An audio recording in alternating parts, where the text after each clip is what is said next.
Hey guys, it's me, Crystal, and before I get into the topic of today's video, a quick life update is I got a really bad sore throat and I was sick for several days. So I haven't been able to film a video or talk much or do much except sleep for several hours a day, and I did some reading. And also during that time though, I finished my nail gaming masterclass, so I want to talk about that, and I also want to talk about this scrapbook that I read in December, and I also want to do a quick work in progress update because there's actually something to say and I'm really excited. So basically I have a work in progress and it's called The Tower, which is my title, my working title, and it is a futuristic fantasy. And yeah, I'm playing around with a tagline right now that says orphan, bounty hunter, monster, but I don't know if I'm going to tell anybody anything more than that. So I have my official story notebook. This is where I put my official story notes so that I can find things like character descriptions and whatever. And so what's really funny is that during the brainstorming process, which I was brainstorming this story for a good 5 or 6 weeks, and I don't normally brainstorm that long, but I wanted to try something different. I wanted to draw the process out. I wanted to take a bunch of notes so that I can see what definitely needs to be brainstormed in the notebook and what definitely needs to be put into my official notebook from the start, just so I don't have a bunch of stuff to rewrite, which is basically the conclusion I came to so far, is definitely do all the world building stuff in my official notebook, unless I'm just playing around with things or doing a map draft, because sometimes I want to have a draft of a map before I put it in this. It doesn't matter if it's messed up in this, as long as I have the gist of it, but sometimes it's nice, in case I need to add something or something's upside down or whatever. But I took a total, between the scrapbook that I read in Nail Gaming's Masterclass and also this workbook that I went through, which I'm also going to show you guys, I have a total of somewhere between 15 to 60 pages of notes. And that's 50 to 60 in case my my healing sore throat or something mess that up, whatever. Okay, 50 to 60 pages of notes, which is a lot. And guess how many I ended up with in my notebook? 13. So I thought that was really interesting. It's interesting to me. So I want to talk about the scrapbook I read first, because basically what happened is that I did NaNoWriMo, and I won NaNoWriMo, and then a few, I don't know, the next day or something, I finished my story, and whatever. Okay. I talked about it on my blog. It's I literally finished the book in November, and I'm acting like I still haven't finished anything in a year and a half, because that's kind of how I feel, especially since that was a rewrite. I just kind of felt I don't know, I felt like I was struggling. I felt like I needed some help, and so I finally reached out to a writing friend, and she recommended some craft books. And I haven't finished a craft book in some time, but again, like I said, I'm struggling. I need help. I was like, yes, give me some recommendations, please. And so out of recommendations, I picked this book called Story Genius by Lisa Cron, because that's what I felt the most drawn to when I looked them up. And so basically Story Genius talks about your brain and how, stories affect your brain. And so, we have some chapters on that. But after that, she talks about characterization and how characterization informs the plot and your subplots, and how it's basically the fuel that runs everything in your entire book. And so from that perspective, I thought the book was really good. Because one of the things I needed help with was finding my main characters innermost secret desire. What do they want most in the entire world, even if they don't want to admit it to themselves? How do I find it? Because sometimes I get lucky and it's just right there and their heart is on their sleeve, or sometimes I get lucky and it's very, very obvious what they really, really want, even if they don't want to admit it. But the key word here is lucky. And guess what? When you're writing a book, you don't always get lucky. Things aren't always easy. Things aren't always handed to you on a platter. So for those times, I'm like, how do I find you know, these things that I need to run my entire story.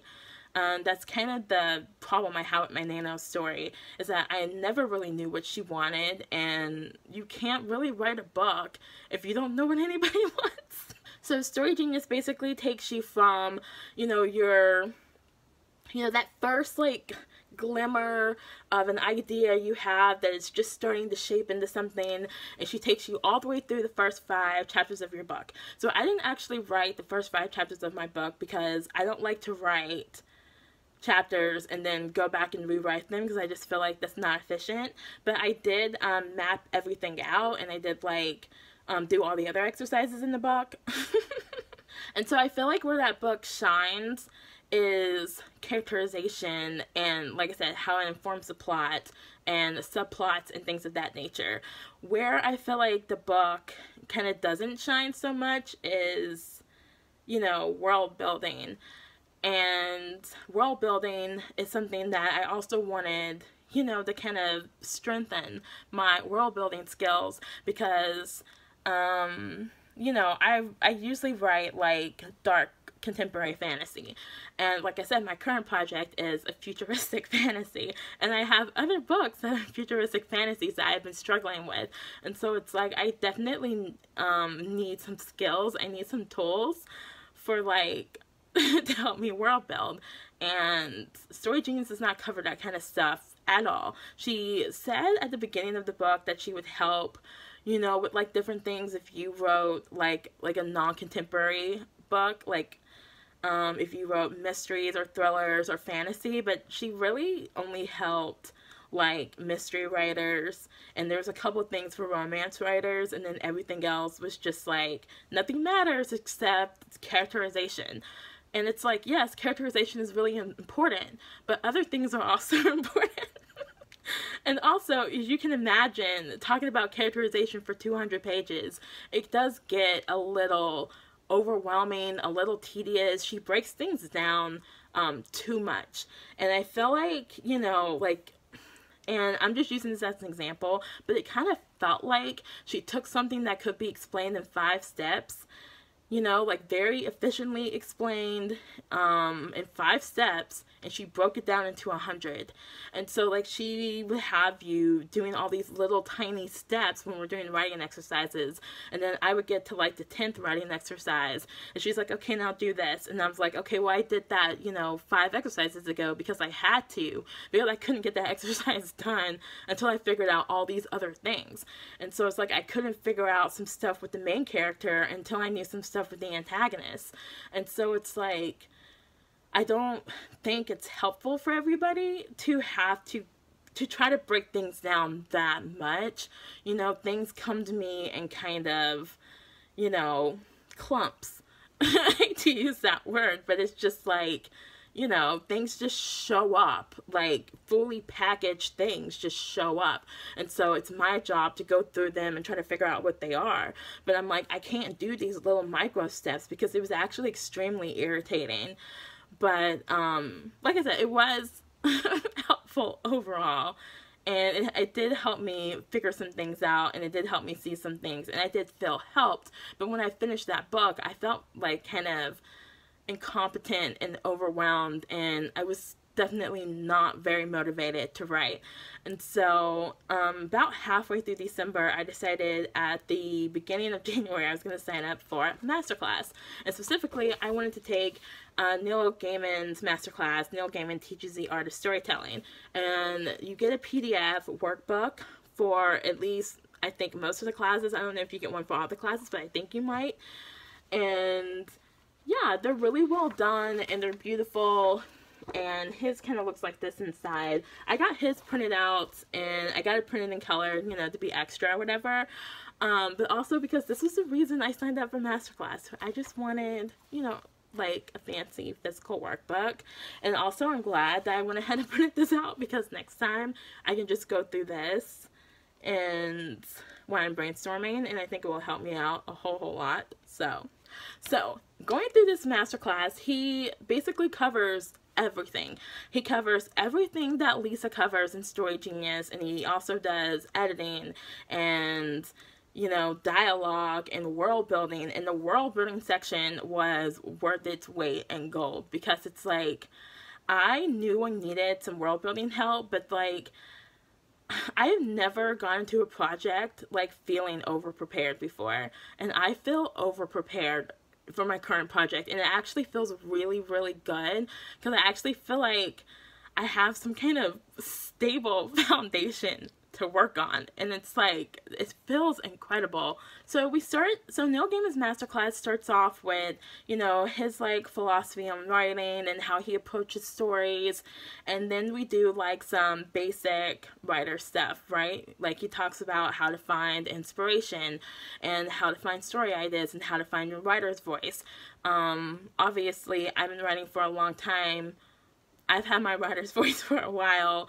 I have more story ideas, and I know what to do with, like, whatever. But they were still really good lessons, and I still really enjoyed them. But, you know, to start off, I was like, okay, this isn't, you know, mind-blowing or anything. And he also has, you know, sections where he talks about, you know, writing short stories and writing, you know, for comic books and things like that. And I don't really write short stories. It sounds weird. I don't really have the patience to write a short story. And you think that if you have the patience to write a whole book, you could write a short story. I don't know what's going on, but I only wrote short stories like when I was like in college and when I was like younger, and I'm not really interested in it now. But he did like have some really good things to say about writing for comic books and writing for short stories, and I didn't want to skip anything because anything can be helpful. And pretty much everything is helpful when you're writing stories anyway. And so he talks about like developing a story and like dialogue and character and world building, and he uses all these examples from like his own work so that you can like see in like real life, like, you know, what these different things mean and like how they work in a story, and, you know, how you can use things to like build a story. It was just really enriching. And so especially by the time we get past like the first, like, I would say like 4 or 5 videos, like things get like really, really good. Like for me, like I said, everything was already good, but like now things are like really, really good and like really helpful. And like I'm taking notes, and I'm starting to feel like excited, and I'm starting to like want to write. And I was hoping that that would happen going through this class, but you never know, right? And so then we get to like towards the end of the class where he's talking about editing and dealing with writer's block and like rules for writers. And, you know, he talks about like some mindset things too. And I don't know, it felt really good to have somebody who like I respect that much like saying like these things and talking about, you know, how he works through problems and stories. And I also happen to also really agree with him, because like when it comes to writer's block, he says there's no such thing as some kind of like invisible wall that's keeping you from writing. If you have writer's block, then there's a problem somewhere. You need to backtrack in your story. You need to pick another story to work on. Like there's a problem somewhere. There's a problem that you can fix.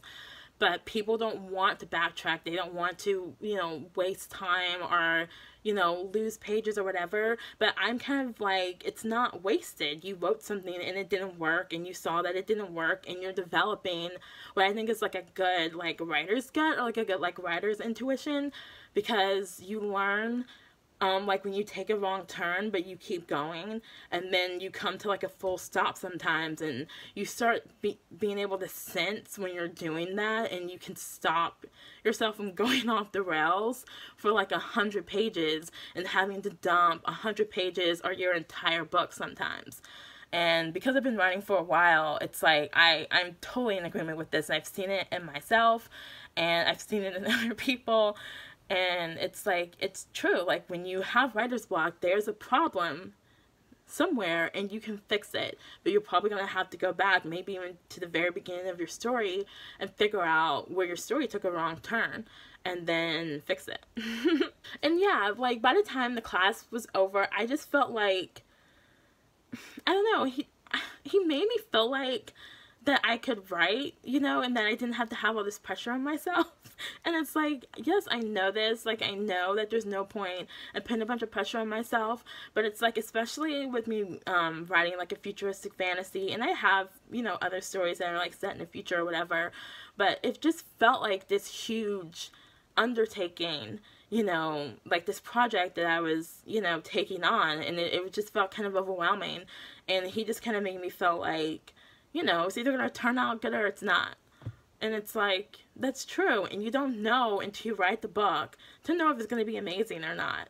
And so there's no point in putting all this pressure on yourself and worrying over everything. Like, we can only do the best that we can do, and then after that, it's like, you know, the book didn't turn out as great as I wanted it to. Maybe the next book will. And it's kind of like, you're a writer, you have other ideas. We don't have to get all like married to like one idea and all obsessed or wrapped up in one idea. And if something, you know, if we finish something and we love it, but, you know, you put it out in the world and people are just like, meh, then you're like, whatever, I tried my best, on to the next one. So I just kind of felt like, if anybody like has an opportunity to like take a master class, it's like $180 a year. You get like the entire like catalog of master classes for that year. Like right now I'm going through Natalie Portman's acting class, but I'm taking it from the, you know, vantage point of I'm a writer, and, you know, it's actually really helping also. It's like making me feel like I can write like genres that I don't normally write in. Like, that's one of the things I really, really loved about Neil Gaiman's world building section, is that it made me feel like I could write high fantasy, right? It made me feel like I could write some kind of crazy science fiction idea. And going through Natalie Portman's class is like building up on that, and now I feel like I can write historical fiction too. So, I don't know, it's just, it's like I just really needed to feel helped, and I feel helped, and it's just like, this is exactly what I needed, and it's just, I'm just very, like, I don't know, grateful that these things are available or whatever. So, highly recommend Masterclass if you can take it, and if you can, I do recommend Story Genius, because I do think it's a really good book, but just prepare to be a little overwhelmed. So while I was going through Story Genius and while I was going to Neil Gaiman's masterclass, I also went through Natalia's Preptober workbook, and so I'm going to try to go through it and tell you guys what all is in here without showing you my notes, because I'm just paranoid like that. So she has like a goal setting section and like a developing a writing routine, and that was something I had filled out quite a few weeks ago at this point.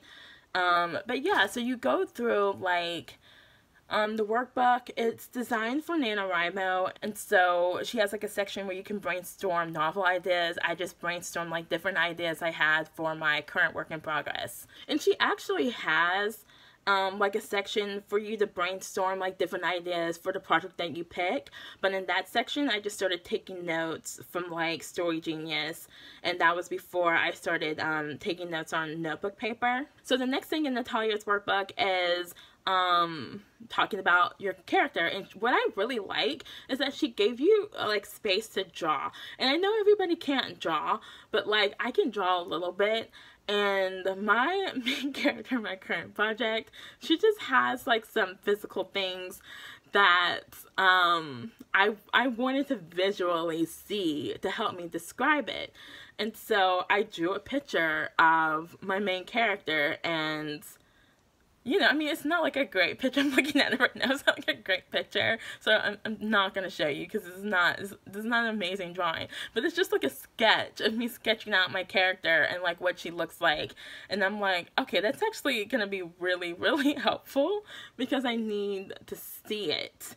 You know, and it's kind of like, okay, that's extreme. Like, I thought it was extreme in my head, but like looking at it, I'm like, yeah, that's a little extreme, but it's good, and I feel really good and excited about it. But anyway, so after that, she has like a few more like character profile pages that you can do with like whatever your genre is. Since I'm running fantasy, I obviously have an antagonist, you have like a sidekick / love interest or something, and then you have like maybe a secondary antagonist, or maybe like an important, you know, character in the book. I don't know. So I filled out my character profile pages, and that was a lot of fun. And then she has like some exercise prompts that you can do to like help you like flesh out your character. I don't know how helpful that would be to me in general, but I do like to do things like this sometimes, like just for fun. And it does, I guess, like stimulate things in your brain and to like help you like dig a little bit deeper than just like surface stuff with your characters, and helps you get to know them a little bit better. And not only get to know them, it also helps you get to know like the world your character lives in better. And so I do like to answer questions like that sometimes. She has a section for that. And then after that, we started talking setting. And so again, we have a place where you can like draw.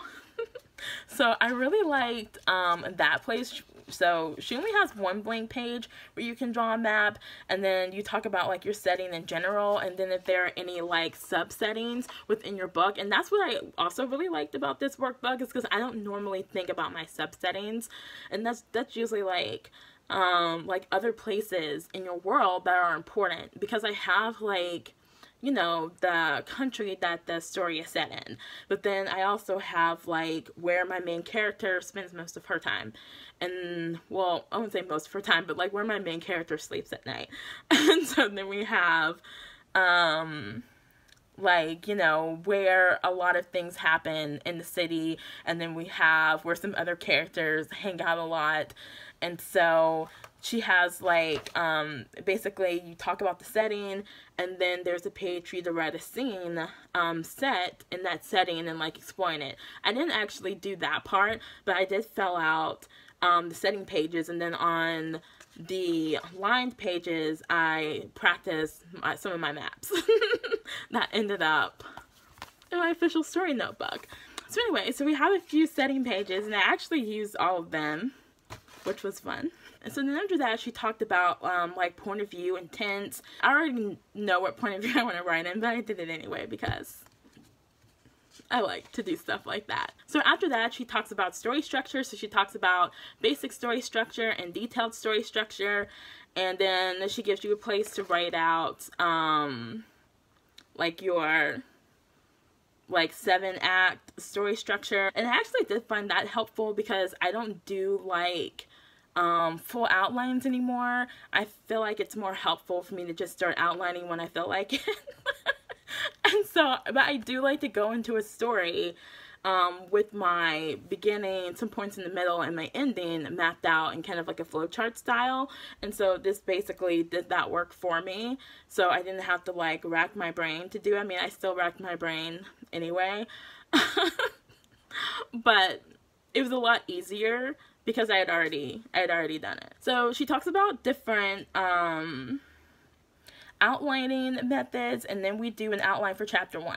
And so I did go ahead and do this one too, even though I already did like scene cards. Like in Story Genius you have like scene cards, and so I already did like scene cards for Story Genius, but I did go ahead and fill this out just because, you know, she asked some different questions, and everything is helpful and makes everything more full-bodied. So and then after that, she gives you like quite a few pages to outline, which I actually ended up just using for notes and world building stuff and notes for masterclass before I switched to notebook paper because I ran out of room.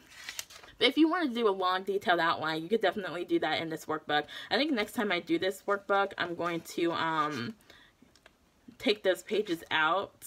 But anyway, so then after that, she has a section where you talk about the back of the book blurb, and then you fill out each section, and I actually found that really helpful too. And so I have multiple like plot overviews and like plot summaries in my notebook, because every single time I do this, it helps me narrow down like the heart of the story and what would actually be like in a blurb. And so yeah. And then after that, she has a place for you to work on the title, which I was actually really excited about doing that page. So the first page you do like some word association, and I usually do that when I'm brainstorming titles, and so I did some word association. And then the next page, she gives you a place to like actually write out some potential working titles. She gives you a lot of space, which is great, but it wasn't actually working for my current project, so I'm still working with Tower because everything I wrote down was awful. But it's like, I will do this exercise again when I have my first draft done, and maybe I'll be inspired, or maybe the story's just going to be called Tower anyway. So that is what I've been doing to brainstorm and get my current story together. I think next time, the next project I have, it will go by a little bit faster. Things will be a little bit more efficient now that I can see, you know, what was definitely helpful and what I can streamline and things of that nature. I'm not really worried about how like long it takes to like brainstorm a story. But, you know, I would still like to make the process, you know, as helpful and as efficient as possible, you know. So hopefully this video isn't too long. And like I said, I will have links for Story Genius and Masterclass and Natalia's channel, and where you can pick up the Practical Workbook if you're interested in it down below. Because like I said, I feel like all these resources are definitely helpful, and so depending on like what you're comfortable with, what you want to go through, what works for you, if you want some kind of workbook, if you want to read a writing craft book, if you want to do Masterclass, which, like I said, highly recommend Masterclass. So yeah, so that is all for this video. I'm officially in drafting land with my book, and yeah, let me know how you guys are doing, and I will see you guys in the next video. Happy January. Happy 2020. Bye.